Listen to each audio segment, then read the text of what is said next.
When you have these cravings, when you have these moments where you feel like you're going to be a little weak, how are you going to stay in front of them so that you're not completely throwing your progress away?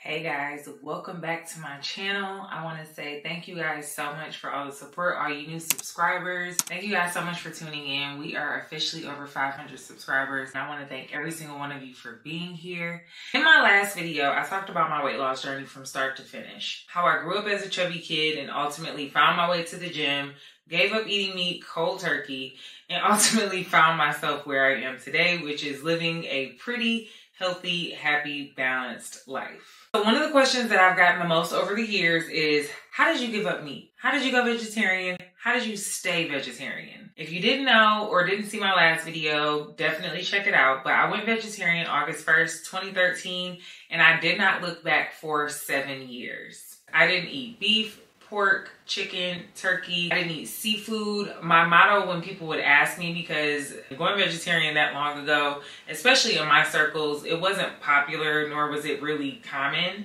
Whenever I would tell somebody that I was vegetarian, they would be like, okay, is that like vegan or whatever? And I would say, no, I just don't eat anything with a face. That meant if you could find eyes and a mouth on whatever this is that you're trying to put on my plate, stop right there.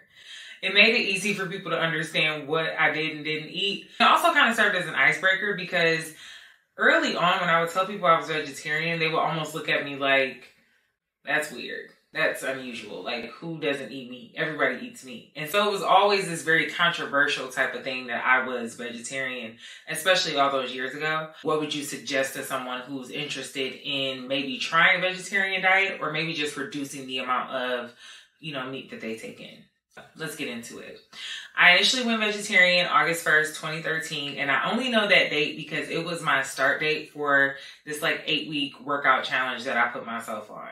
For 8 weeks, no meat, no alcohol, and working out at least 3 to 4 days a week. That was the plan. I wanted to lose 20 pounds. At the end of the 8 weeks, I had lost 17. So 17 pounds was pretty substantial for me because I had never lost any weight up until that point.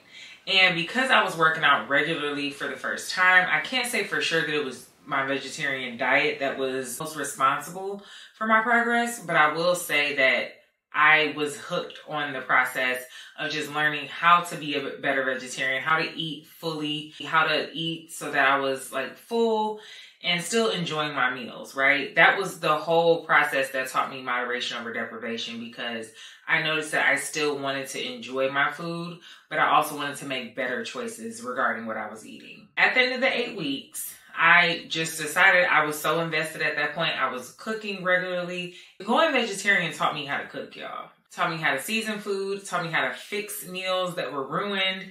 I just learned so much in that very short period of time that I was pretty much hooked on staying vegetarian and just figuring out how to better improve my diet over time. I also at that point didn't feel like I was missing out on anything by not eating meat, and so there was just no rush for me to go back.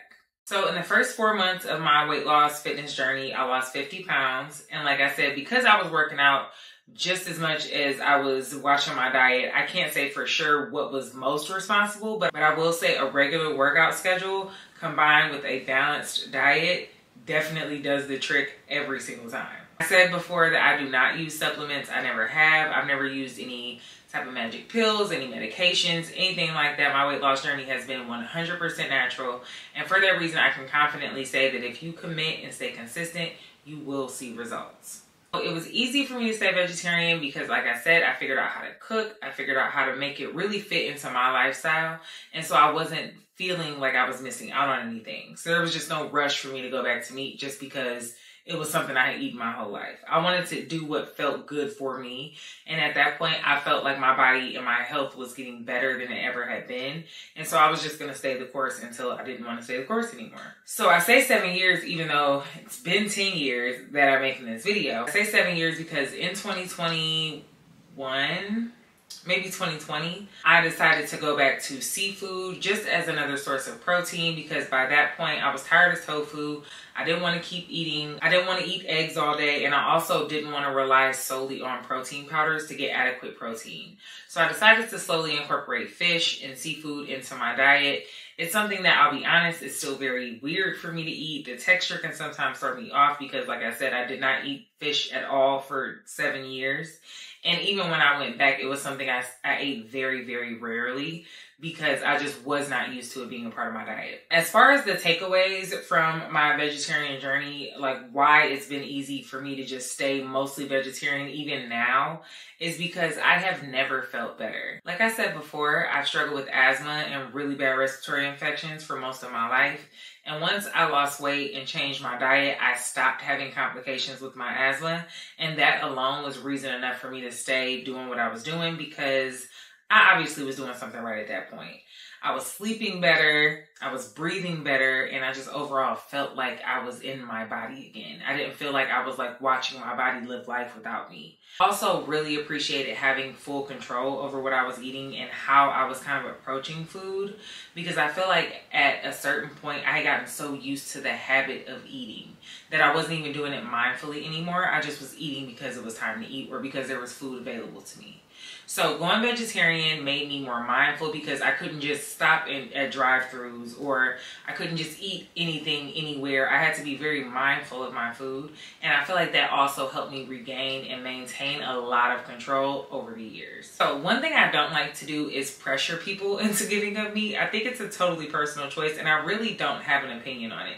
But when people come to me and they're like, okay, how did you give up meat? Like July 31st, 2013 was my last day eating meat. And to this day, I still have not had a piece of chicken or anything like that. But again, this was not a decision for anybody else. I didn't do this to save the animals. No tea, no shade. Animals, I love y'all.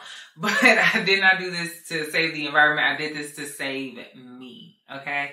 I did this to save me and to save my health and to get my body back on track. That was so important for me. But when people ask me about going vegetarian, these are a couple of the things that I like to share. Now, one way you can incorporate just a more vegetarian forward diet into your everyday eating is to incorporate like a meatless Monday where you don't eat any meat that day. So perhaps you change out your meal options for either plant-based alternatives, or you just go full vegetarian and just eat a lot of veggies on those days. So meatless Mondays is a very cool way to incorporate vegetarian meals into your diet without having a total commitment.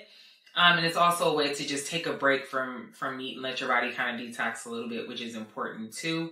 So I would definitely recommend incorporating a meatless Monday or a meatless day of the week, just so you can try something different. And if you're somebody that's like, you know what, I'm done. I'm ready to give up meat. I want to try going full vegetarian. Here are some things that I will tell you. Number one, I will tell you to ask yourself the hard questions.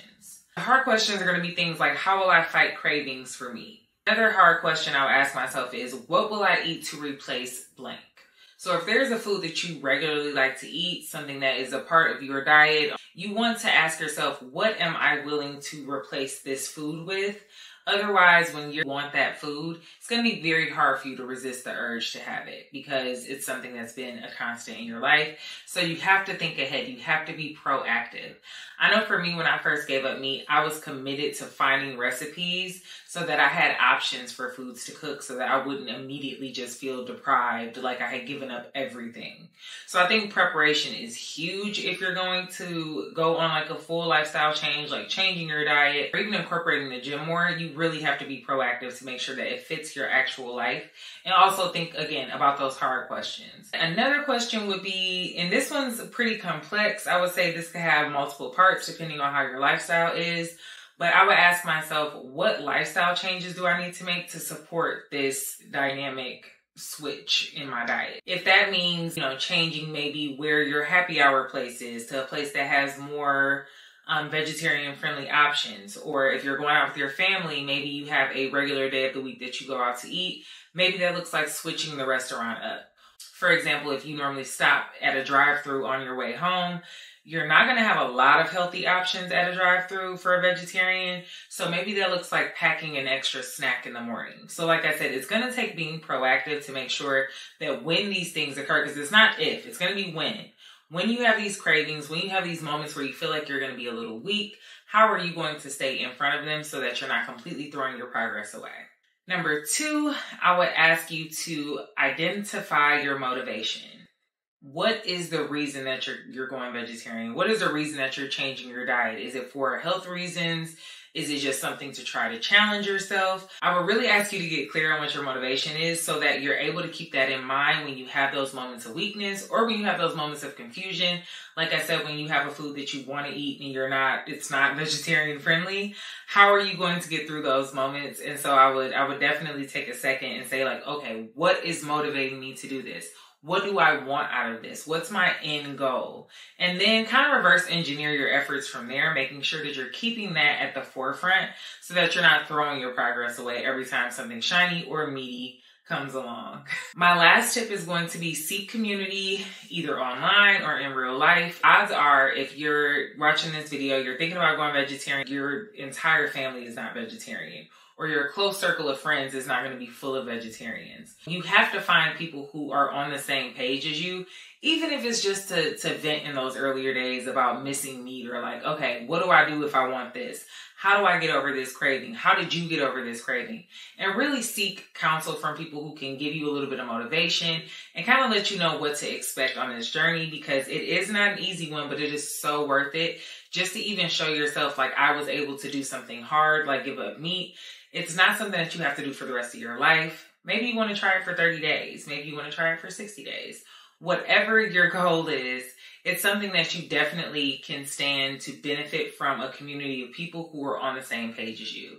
So whether you build a community online by joining Facebook groups or finding YouTube videos or creators online that are making vegetarian friendly content that you can kind of connect with, or in real life through, maybe you visit more vegetarian restaurants or vegan coffee shops, just places where this type of eating is going to be more standard so that you're not feeling left out, so that you're not feeling overwhelmed, and so that you're not feeling defeated when you have those moments. I can honestly say that giving up meat, it was something that I really am happy I did. Over the years, of course, I've had cravings. I definitely have had moments where I'm like, damn, I want a chicken wing. Or moments where I'm just like, ugh, there's nothing to eat because I'm tired of the same flavors. But the other part of it is it has taught me so much about myself. Like I said, giving up meat taught me how to cook. It taught me how to cook using different flavor profiles, how to build flavors in a dish, how to season, how to cook, using different methods. It really taught me a lot in that space. But more than anything, it taught me that I can do anything if I just commit. And at the end of that commitment, so if you set a 30 or 60 day goal to go vegetarian, at the end of that commitment, now you're making a choice for how you want to proceed as opposed to just acting out of pure habit. I hope this video was helpful. Definitely let me know if you guys use any of these tips. I hope this video was helpful. If you are watching and you have either been vegetarian, are vegetarian, or are thinking about going vegetarian, please leave me a comment at which point you're at and how I can support you going forward. I thank you guys so much for watching. Until next time, I'll see y'all later.